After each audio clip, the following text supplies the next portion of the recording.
नमस्कार दोस्तों, आज फिर से हम जुड़ चुके हैं एक नए विषय के साथ। और जैसा कि आप सभी जानते हो कि हम एक नए विषय के साथ आपके सामने प्रस्तुत होते हैं, तो आज भी हम आपके लिए एक नया विषय लाए हैं जिसमें हम प्रगतिवादी कवि रागय राघव के बारे में चर्चा करेंगे। उनके संपूर्ण जीवन परिचय पर व उनके काव्य कृतियों के ऊपर चर्चा करेंगे और इनकी सारी जानकारी हम आज प्राप्त करेंगे दोस्तों। तो सभी से अनुरोध है कि वो ज़्यादा से ज़्यादा संख्या में जुड़ें और चैनल को दोस्तों सब्सक्राइब ज़रूर करें और वीडियो को लाइक व शेयर ज़रूर करें दोस्तों। आइए शुरू करते हैं अपने अध्याय को। तो जीवन परिचय देखेंगे एक बार इनका। तो रागय राघव का जन्म 17 जनवरी 1923 को उत्तर प्रदेश के आगरा ज़िले में हुआ था। इनका जो जन्म हुआ था रागय राघव का, वह 17 जनवरी 1923 को उत्तर प्रदेश के आगरा ज़िले में हुआ था दोस्तों। राघव का मूल नाम तिरुमल्ले नवाकम वीर राघवाचार्य था। इनका जो मूल नाम था वह क्या था? तिरुमल्ले नम्बाकम वीर राघव आचार्य था। लेकिन उन्होंने अपना साहित्यिक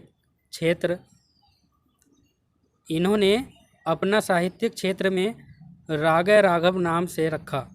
यानी इन्होंने जो रचना की हैं उन रचनाओं के आधार पर इन्होंने अपना नाम रागय राघव रखा है। और इनके पिता रंगाचार्य और माता कनकवल्ली थी। इनके पिता का नाम क्या था? रंगाचार्य और माता का नाम कनकवल्ली था। इनके पूर्वज करीब 300 साल पहले जयपुर और भरतपुर के गांव में निवास करने लगे। इनके जो पूर्वज थे यानी आज से 300 साल पहले वह जयपुर और भरतपुर के गांव में रहने लगे थे। तो इसमें जो ध्यान रखने की बातें हैं वह क्या है कि 17 जनवरी 1923 को उत्तर प्रदेश के आगरा ज़िले में रागय राघव का जन्म हुआ था और इनके पिता का नाम रंगाचार्य और माता का नाम कनकवल्ली था। और इनके पूर्वज कहाँ रहते थे? जयपुर और भरतपुर के गांव में रहते थे दोस्तों। ये इतनी सी बात आपको याद रखनी है। चलिए आगे देखते हैं। चलिए, उनकी पढ़ाई आगरा में संपन्न हुई थी। पढ़ाई कहाँ पर संपन्न हुई थी? आगरा में उनकी पढ़ाई संपन्न हुई थी। उन्होंने वर्ष 1944 में सेंट जॉन्स कॉलेज से स्नातकोत्तर की डिग्री प्राप्त की और वर्ष 1949 में उन्होंने आगरा विश्वविद्यालय से गुरु गोरखनाथ पर शोध करके पीएचडी की डिग्री प्राप्त की। इनकी शादी सुलोचना से हुई थी, जो जयपुर के राजस्थान विश्वविद्यालय में समाज शास्त्र की एसोसिएट प्रोफेसर रही। तो इसमें आपको क्या क्या जानकारी याद रखनी है कि उनकी पढ़ाई कहाँ पर संपन्न हुई थी? आगरा में संपन्न हुई थी। और वर्ष 1944 में सेंट जॉन्स कॉलेज में स्नातकोत्तर की पढ़ाई पूर्ण करने के बाद 1949 में उन्होंने आगरा विश्वविद्यालय से गुरु गोरखनाथ पर शोध करके पीएचडी की डिग्री प्राप्त की।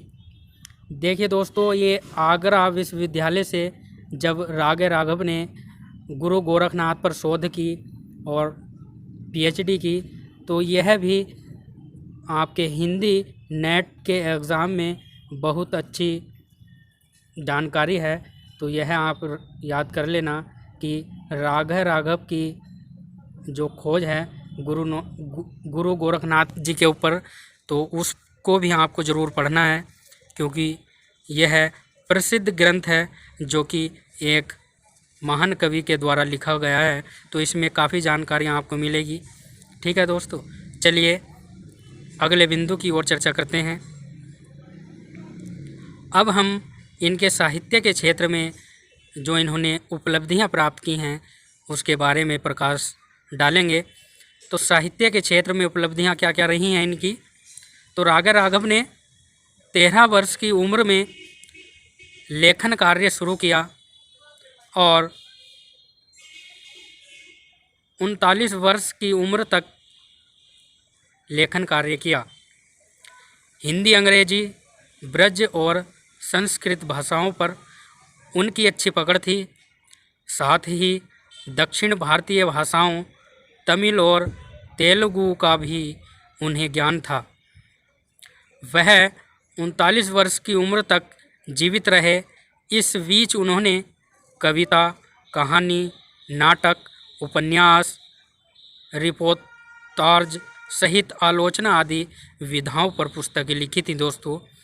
तो यह जानकारी भी आपको याद रखनी है, अपने नोट्स में लिखना है। जो आपने नोट्स बुक बनाई हुई है उसमें यह सारी बातें जो आपको अच्छी लगती हैं वो साथ ही नोट कर लिया करें, ताकि वीडियो देखने की ज़रूरत आपको दोबारा ना पड़े। और अगर कोई आपके समझ में बात नहीं आती तो आप एक बार 2 बार वीडियो देख सकते हैं दोस्तों। तो चलिए एक बार और प्रकाश डालते हैं कि रागा राघव ने 13 वर्ष की उम्र में लेखन कार्य शुरू किया और 39 वर्ष की उम्र तक यह लेखन कार्य इनका चला। और हिंदी, अंग्रेजी, ब्रज और संस्कृत भाषाओं पर उनकी अच्छी पकड़ थी और साथ ही दक्षिण भारतीय भाषाओं तमिल और तेलुगु का भी उन्हें ज्ञान था। वह 39 वर्ष की उम्र तक ही जीवित रहे।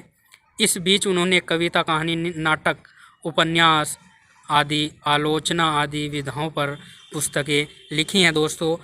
तो यह सारी बातें आपको याद रखनी है दोस्तों, प्रश्न पत्र में पूछी जाती हैं, तो इस पर भी आपको प्रकाश डालना है दोस्तों। और आप जो भी पढ़ते हो वह तभी समझ में आएगा जब आप उस पर पूरा ध्यान लगाकर अध्ययन करोगे। ठीक है, चलिए अगले बिंदु पर चर्चा करते हैं। तो जब उन्होंने लेखन कार्य शुरू किया था तब पूरे देश में आज़ादी के लिए संघर्ष जारी था। यानी जब उन्होंने लेखन कार्य शुरू किया था तब पूरे देश में आज़ादी के लिए संघर्ष जारी था। ऐसे में उन्हें उनके लेखन में प्रगतिशील विचारों का समावेश मिलता है। वर्ष 1942 में उन्होंने बंगाल में पड़े अकाल की रिपोर्ट तूफानों के बीच लिखी, जो काफ़ी चर्चित रही।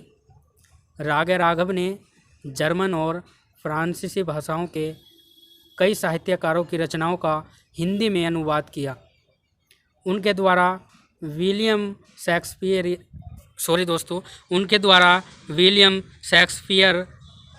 की रचनाओं का हिंदी अनुवाद किया, जो हूबहू मूल रचनाओं जैसा था। इसलिए उन्हें हिंदी के शेक्सपियर की संज्ञा दे दी गई। तो इसमें भी जो आपको याद रखना है वह क्या है कि जब भारत में आज़ादी को लेकर संघर्ष छिड़ा हुआ था तभी यह लेखन कार्य में व्यस्त थे और इन्होंने प्रगतिशील विचारों का समावेश अपनी रचनाओं में किया है। और 1942 में उन्होंने बंगाल में पड़े अकाल की रिपोर्ट तूफानों के बीच लिखी, जो काफ़ी चर्चित रही। ये है जो तूफानों के बीच लिखी ये रचना है तूफानों के बीच। तो किसकी रचना है तूफानों के बीच? यह रागा राघव की रचना है और बहुत ही महत्वपूर्ण है, आपको याद रखनी है, परीक्षा की दृष्टि से पूछी जाती है। ठीक है, चलिए आगे चलते हैं। तो रागा राघव ने जर्मन और फ्रांसीसी भाषाओं के कई साहित्यकारों की रचनाओं का हिंदी अनुवाद भी किया था दोस्तों। और इन्होंने विलियम शेक्सपियर की रचनाओं का भी हिंदी अनुवाद किया और इनको हिंदी के शेक्सपियर की संज्ञा दी गई है दोस्तों। यह भी आपको याद रखना है, परीक्षाओं में पूछा जाता है क्या कि विलियम शेक्सपियर की संज्ञा किसको दी गई है? तो वह हिंदी में राग राघव को दी गई है। तो यह सारी बातें आपको याद रखनी है, परीक्षाओं में पूछी जाती हैं। अब हम अगले बिंदु पर चर्चा करेंगे और अगले बिंदु में मानवीय सरोकार के लेखक थे राग राघव और इनके बारे में जानकारी प्राप्त करेंगे कि इनका अपने हिंदी साहित्य में क्या क्या योगदान रहा। तो राग राघव ने अपनी रचनाओं की विषय वस्तु के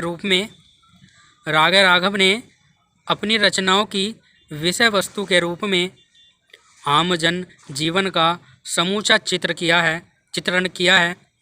वह लेखक के किसी वाद में नहीं बंधे। उन्होंने अपने ऊपर मंढे जा रहे मार्क्सवाद, प्रगतिवाद और यथार्थवाद का विरोध किया।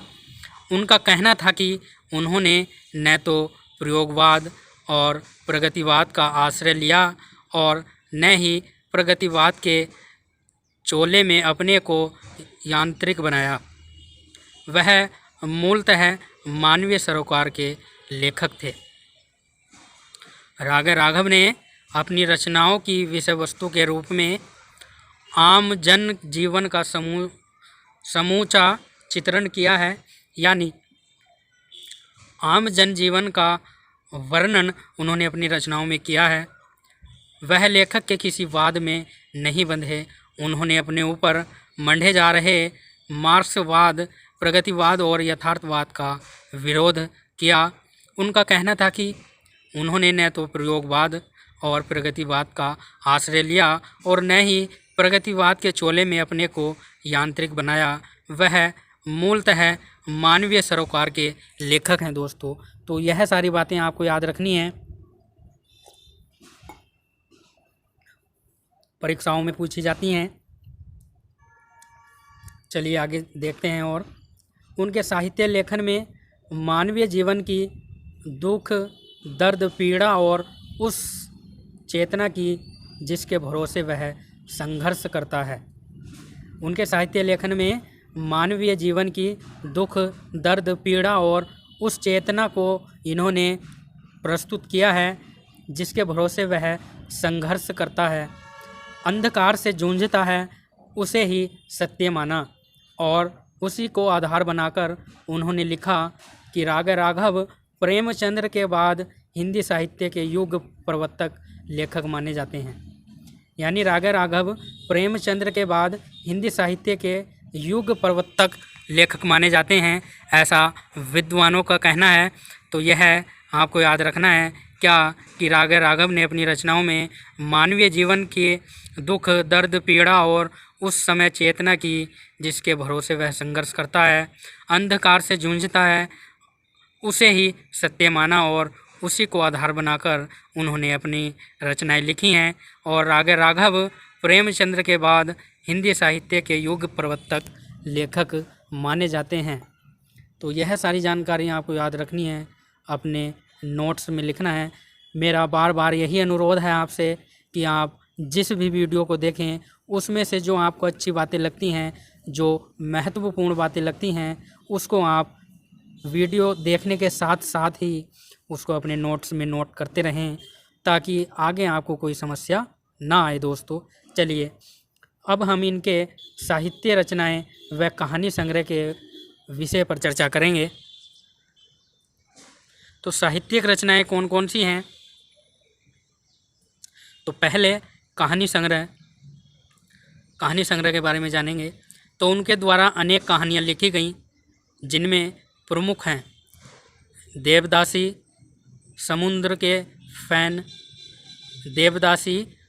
के फैन, जीवन के दाने, इंसान पैदा हुआ, 5 गधे, साम्राज्य का वैभव, अधूरी मूरत, ए आस मुर्दे, एक छोड़ एक और धर्म संकट और गदल आदि प्रमुख हैं।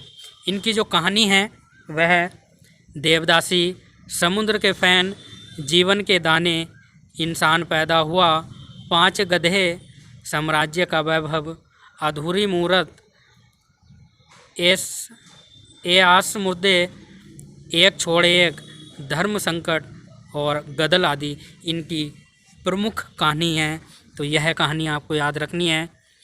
कौन कौन सी? पहली देवदासी, अगली है समुद्र के फैन, फिर है जीवन के दाने, फिर है इंसान पैदा हुआ, फिर 5 गधे, फिर साम्राज्य का वैभव, फिर अधूरी मूरत, फिर ए आस मुर्दे, और फिर है एक छोड़ एक, और धर्म संकट गदल आदि इनकी प्रमुख कविता संग्रह हैं। तो यह भी आपको याद रखनी है। चलिए अगले बिंदु की ओर चर्चा करते हैं और देखते हैं और क्या हमको नई जानकारी प्राप्त होती है। तो बिंदु हमारे सामने है, इसमें हम इनके जो उपन्यास हैं वह याद करेंगे और उनको आपके साथ साझा करेंगे। इनका स्क्रीनशॉट लेकर भी आप अपने नोट्स में लिख सकते हो ताकि वीडियो बार बार रोकने की ज़रूरत आपको ना पड़े। चलिए शुरू करते हैं। तो पहला जो इनका उपन्यास है मुर्दों का टीला, जो कि 1948 ईस्वी में लिखा गया। ठीक है। फिर है कब तक पुकारूं, सॉरी दोस्तों, कब तक पुकारूं। यह कब तक पुकारूं जो उपन्यास है 1957 ईस्वी में लिखा गया। अगला है हुजूर, और फिर है रत्न की बात। ठीक है। फिर अगला है राय और पर्वत, अगला है भारतीय का सपूत, फिर विषाद मठ, फिर है सीधा सादा रास्ता, और लखीमा की आंखें, फिर है प्रतिदान, फिर है काका, और अगला है अंधेरे के जुगनू। यह भी बहुत महत्वपूर्ण है और इसकी रचना 1953 ईस्वी में हुई थी। लोई का ताना, उबाल पराया, आंधी की नाव, धरती मेरा घर, अंधेर की भूख, छोटी सी बात, बोलते खंडर, पक्षी और आकाश, बोने और घायल फूल, राह ने रुकी, जब आवेगी काली घटा, पथ का पाप, कल्पना, प्रोफेसर, दायरे, मेरी भाव बाधा हरो, पतझड़, धुनी का धुआं, यशोधरा जीत गई, 1958 में लिखी गई। ये जो यशोधरा जीत गई 1958 में लिखा गया उपन्यास, और यह बहुत महत्वपूर्ण है, कई परीक्षाओं में भी पूछा गया है। फिर है आखिरी आवाज़, और 1962 में इसकी रचना हुई। यह भी कई बार परीक्षाओं में पूछा गया है, तो आपको याद रखना है। देवकी का बेटा आदि प्रसिद्ध उपन्यास हैं इनके। तो एक बार हम उन महत्वपूर्ण उपन्यासों पर एक बार और अध्ययन करेंगे जो कि कई बार परीक्षाओं में पूछे गए हैं। तो पहला जो है दोस्तों मुर्दों का टीला, तो यह भी कई परीक्षाओं में पूछा गया है और इसकी रचना 1948 ईस्वी में हुई थी। तो यह भी आपको याद रख लेना है कि मुर्दों का टीला 1948 ईस्वी में लिखा गया, और यह उपन्यास है जिसकी रचना रागे राघव ने की थी दोस्तों। अगला है कब तक पुकारूं, 1957 में लिखा गया, और यह भी रागे राघव के द्वारा लिखा गया और कई परीक्षाओं में पूछा गया है। कब तक पुकारूं, 1957 ईस्वी। फिर है अंधेरे के जुगनू, जो कि 1953 ईस्वी में लिखा गया उपन्यास है। यह भी कई बार परीक्षाओं में पूछा गया है, अंधेरे के जुगनू। और कब रचना हुई थी इसकी, 1953 ईस्वी में। फिर है यशोधरा जीत गई, 1958 ईस्वी, और आखिरी आवाज़ 1962 ईस्वी। ये सारे ही उपन्यास इनके महत्वपूर्ण हैं। चलिए आगे बिंदु पर चर्चा करेंगे। तो राघव द्वारा लिखे गए नाटकों में स्वर्ग का यात्री दोस्तों द्वारा से इस पर प्रकाश डालेंगे। तो राघव द्वारा लिखे गए नाटकों में स्वर्ग का यात्री, राघव द्वारा लिखे गए नाटकों में स्वर्ग का यात्री, फिर है घरौदा 1946, रामानुज और विरुदक प्रमुख हैं। इनके नाटकों में जो है स्वर्ग का यात्री बहुत ही महत्वपूर्ण है, स्वर्ग का यात्री, और फिर है घरोदा 1946 और रामानुज और विरुदक विरुदक इनके प्रमुख नाटक हैं। तो यह भी आपको याद रखना है। चलिए आगे चलते हैं। उन्होंने आलोचना विधा में भारतीय पुनर्जागरण की भूमिका, संगम और संघर्ष, प्रगतिशील साहित्य के मानदंड, काव्यदर्श और प्रगति, भारतीय परंपरा और इतिहास, महाकाव्य विवेचन और समीक्षा और आदर्श, तुलसी का कला शिल्प और काव्य कला और शास्त्र, आधुनिक हिंदी कविता में विषय और शैली, भारतीय संत परंपरा और समाज, आधुनिक हिंदी कविताओं में प्रेम और श्रृंगार, गोरखनाथ और उनका युग आदि लिखी। तो इसमें हमने क्या चर्चा की कि इनके जो नाटक हैं उनके ऊपर हमने चर्चा की। कौन कौन से? स्वर्ग का यात्री, घरौंदा 1946, रामानुज और विरुदक प्रमुख हैं। ये तीन तो प्रमुख हैं।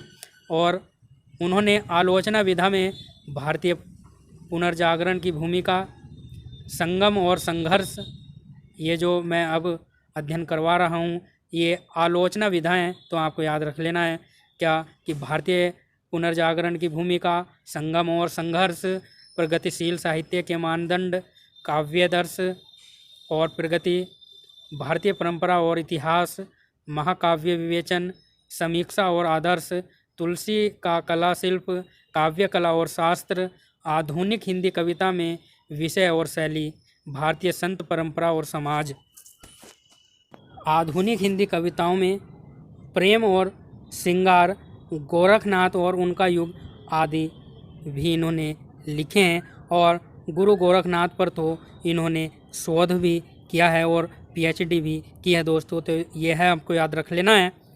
चलिए अगले बिंदु की ओर चर्चा करते हैं। और इसमें हम इनके जो सम्मान और पुरस्कार हैं उनके विषय पर चर्चा करेंगे। इनको जो सम्मान प्राप्त हुए हैं, इनको जो पुरस्कार प्राप्त हुए हैं उनके बारे में एक बार चर्चा कर लेंगे। तो सम्मान और पुरस्कार, तो रागा राघव को उनकी रचनाओं के लिए उनके छोटे से जीवन काल में ही कई पुरस्कार व सम्मान मिले। ठीक है, उन्होंने वर्ष 1951 में हिंदुस्तानी अकादमी पुरस्कार मिला। 1951 में हिंदुस्तानी अकादमी पुरस्कार इनको मिला 1951 में। और उन्हें डालमिया पुरस्कार, उत्तर प्रदेश शासन, राजस्थान साहित्य अकादमी सम्मान मिले। उन्हें मरणोपरांत वर्ष 1966 में महात्मा गांधी पुरस्कार से सम्मानित किया गया। तो ये सारी बातें बहुत ही महत्वपूर्ण हैं, परीक्षाओं की दृष्टि से तो अति महत्वपूर्ण है। और हमारी जानकारी के लिए तो आप जानते ही हो, जब तक जीवन है, जब तक कुछ ना कुछ सीखना है, कुछ ना कुछ जानकारी प्राप्त करनी है, तो परीक्षा की दृष्टि से भी बहुत ही उपयोगी है। तो ये सारी बातें आपको याद रख लेनी है कि रागा राघव को उनकी रचनाओं के लिए उनके छोटे से जीवन काल में अनेक सम्मान, अनेक पुरस्कार से सम्मानित किया गया।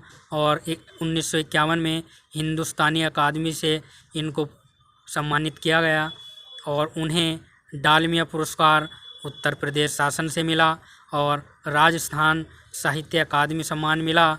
और उन्हें मरणोपरांत यानी वर्ष 1966 में महात्मा गांधी पुरस्कार से भी सम्मानित किया गया दोस्तों।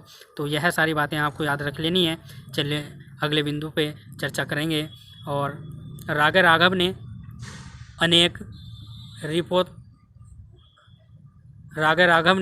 अनेक रिपोर्टाज लिखे, जिनमें से तूफ़ानों के बीच काफ़ी चर्चित रहा। तूफ़ानों के बीच, ये पीछे भी हमने इसका अध्ययन किया था, आपको शायद याद हो, इसी वीडियो में पीछे तूफ़ानों के बीच। और उसमें हमने बताया भी था कि यह बहुत ही महत्वपूर्ण है परीक्षा की दृष्टि से, और यह क्या है, रिपोर्ताज है। तो यह भी आपको याद रख लेना है। उनके द्वारा रचित कविता संग्रह में पिघलते पत्थर, श्यामला, अजय और खंडहर, मेधावी, राह के दीपक, पंचाली, रूप छाया आदि प्रमुख हैं। यानी इनकी जो कविता संग्रह है उसमें पिघलते पत्थर, श्यामला, अजय, खंडहर, मेधावी, राह के दीपक, पंचाली, रूप छाया आदि इनकी जो कविता संग्रह है बहुत ही महत्वपूर्ण है। ठीक है, तो आपको याद रख लेनी है ये सारी बातें। और जो इन्होंने रिपोर्ताज लिखा तूफ़ानों के बीच, यह बहुत ही महत्वपूर्ण है। इसको ज़रूर ही आप याद रखना और अपने नोट्स में लिखना। और यह जो तूफ़ानों के बीच है यह काफ़ी चर्चा में रहा उस समय। तो यह सारी बातें हैं। और फिर इसके बाद इनकी मृत्यु जो हुई, इनकी मृत्यु के बारे में चर्चा करेंगे। तो रागा राघव का देहांत 39 वर्ष की अवस्था में 12 सितंबर 1962 को कैंसर होने से हुआ। यानी रागा राघव का देहांत 39 वर्ष की अवस्था में 12 सितंबर 1962 में कैंसर रोग के कारण इनकी मृत्यु हो गई। तो यह सारी बातें आपको याद रख लेनी है। और तो यह सारी जानकारी आपको अच्छी लगी होगी तो इसका स्क्रीनशॉट लेते रहें और वीडियो को लाइक व शेयर करना ना भूलें दोस्तों। और मेरा अनुरोध है आपसे कि हमारा मनोबल बढ़ाएं और हमारे चैनल को दोस्तों सब्सक्राइब करें और अपने दोस्तों को चैनल और वीडियो का लिंक शेयर करें दोस्तों। हम यही आशा करते हैं आपसे कि आप हमारा चैनल सब्सक्राइब करो और वीडियो को शेयर करो दोस्तों। और इन सब बातों से अलग सबसे महत्वपूर्ण आपके लिए है कि आप अच्छे से अपना अध्ययन करें और अपनी पढ़ाई पर पूरा ध्यान लगाएं ताकि आप भविष्य में एक अच्छा प्रदर्शन कर सको दोस्तों। तो आशा करता हूं कि हमारे द्वारा दी गई जानकारी आपको पसंद आई होगी। तो फिर मिलेंगे अगले अध्याय में। तब तक के लिए नमस्कार दोस्तों, धन्यवाद।